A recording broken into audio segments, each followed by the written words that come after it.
Bienvenido a Familia 360. Te saluda tu amigo David Weber. Gracias por estar con nosotros en la serie de reflexiones de Reavivados por su palabra. El tema de hoy está basado en el capítulo 50 del libro de Isaías y su título es Lengua de Sabios. Dios el Señor me ha dado una lengua de sabios para saber cómo consolar a los cansados. Todas las mañanas despierta mis oídos para que escuche como los sabios. El que habla en este capítulo es el siervo sufriente Cristo Jesús, quien se dirige a los hijos, los judíos, preguntándole si había despedido a la madre de ellos, es decir, a Judá, porque se había divorciado de ella. No había carta de divorcio, porque Dios no había repudiado a Judá. Ella lo había abandonado a él. El Señor no había renunciado a sus derechos de esposo. Por todos los medios le hablaba para que volviera al hogar. Es un caso similar al caso de Oseas y Gomer, contemporáneo de Isaías. Tampoco la había vendido como esclava a sus acreedores.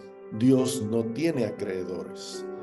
Si Judá estuvo como una esclava en el cautiverio babilónico, fue por la conducta de ella, la madre, y los hijos, los judíos que se vendieron a sí mismos y se convirtieron en esclavos del pecado.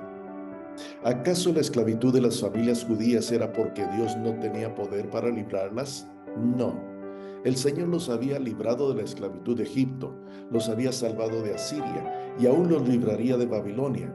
Cayeron en el cautiverio babilónico no porque Dios no tenía el poder para impedirlo, sino porque los judíos se alejaron de Dios. Cristo, el Señor, decía que el Padre le había dado una lengua de sabios para consolar a los cansados. Hablaba palabras de aliento para los desanimados, palabras de consuelo para los tristes, palabras de esperanza para los desesperados. Sus palabras eran como el bálsamo sanador para los de corazón herido. Las multitudes decían que jamás hombre alguno había hablado como él. Los niños, los indoctos y los doctos quedaban encantados con sus palabras porque eran pronunciadas con sencillez, pero estaban cargadas de sabiduría. Cada mañana, siendo aún oscuro, su padre lo despertaba para encontrarse con él en un lugar solitario, para recibir de su padre las enseñanzas y la información de los planes que tenía para Cristo para cada día. Como padre y madre de familia y como cónyuge, necesitas pedir al Señor que te despierte cada mañana y te hable al oído para que puedas recibir del Señor la sabiduría, el conocimiento para que tengas lengua de sabios. Que tus palabras no sean groseras, cargadas de crítica, condenación y regaño. Los ángeles toman nota de tus palabras. Que la atmósfera del hogar se llene de la fragancia de las palabras bondadosas, tiernas y llenas de amor. Que el tono de la voz sea suave y persuasivo, no duro ni autoritario.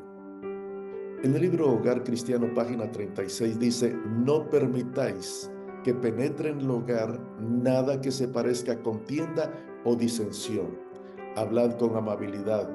Nunca se eleve vuestra voz hasta ser áspera. Conservad la calma, desechad la censura. No se hablará en tono alto ni airado. Que en el hogar tus palabras transformen el desaliento en aliento, la tristeza en gozo, el negativismo en positivismo, la incredulidad en fe. Que el Señor te bendiga a ti y a tu familia también. Hasta el próximo tema de la serie.